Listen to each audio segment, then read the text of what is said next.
Emmanuel Fournier, vous êtes enseignant au lycée agricole de Laval en zootechnie.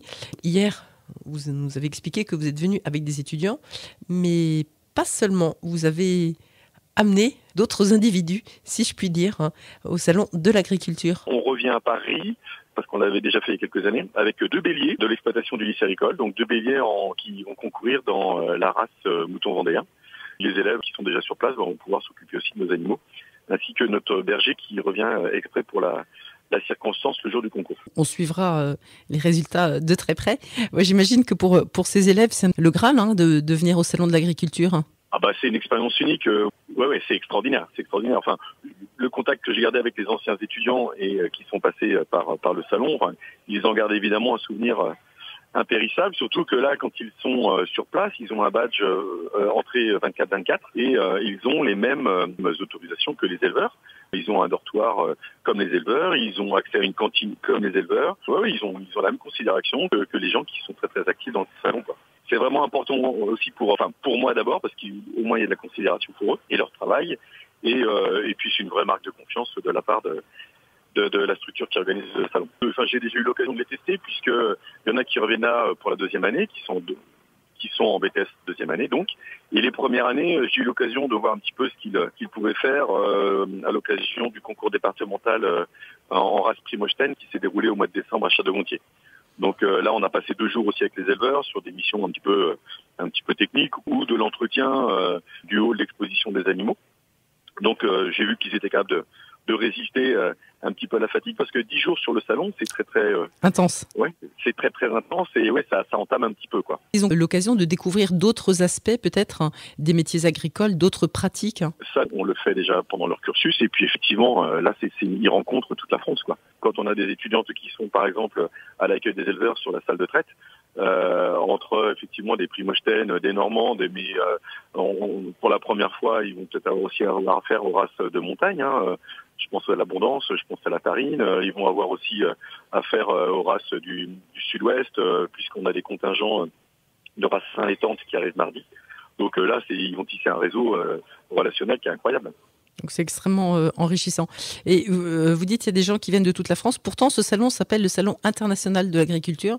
Oui, parce qu'effectivement, cette année, il y a le Maroc, par exemple, qui est mis à l'honneur. Et il y a un hall avec effectivement l'agriculture du monde, quoi. Donc c'est pour ça qu'on l'appelle le Salon international. Et je reviens, moi, en fin de semaine prochaine, dans le cadre du TIEA, le Trophée international de l'enseignement agricole, où il y a des lycées étrangers qui concourent également avec les lycées français. Donc on a vraiment une ouverture du salon à l'international. Emmanuel Fournier, j'ai une dernière question. L'intelligence artificielle dans le monde agricole. Alors on entend parler de reconnaissance faciale des bovins, on entend parler de brouettes connectées. Est-ce que c'est un véritable atout pour vous? Est-ce que c'est déjà en œuvre? Est-ce que c'est un peu gadget pour l'instant? L'enjeu de tout ça, c'est quand même de recréer, de redonner de l'attractivité au métier de l'élevage, et que toutes les tâches un petit peu rébarbatives, un petit peu redondantes, des tâches manuelles aussi, et qu'on puisse gommer ce côté un petit peu contraignant des activités d'élevage, avec une aide. Évidemment, c'est au cœur des préoccupations de la filière, c'est au cœur aussi des programmes. Là, on est en plein dans la rénovation. Je donne un exemple. On est en plein dans la rénovation du BTS production animale, qui disparaît pour s'appeler maintenant métier de l'élevage. Et je vois bien que dans les référentiels, l'intelligence artificielle, l'agriculture de précision, la technologie, c'est vraiment mis au cœur des référentiels. Donc oui, ça fait partie du quotidien aujourd'hui. Et nous, enseignants, on est censés se mettre à jour, évidemment, et intégrer tout ce nouveau volet dans nos apports de connaissances et de pratiques. Et concrètement, qu'est-ce que l'intelligence artificielle peut apporter? Vous avez donné un exemple. Là, c'est vrai que quand on passe devant, on imagine une rangée de vaches. Aujourd'hui, les tailles des vaches augmentent.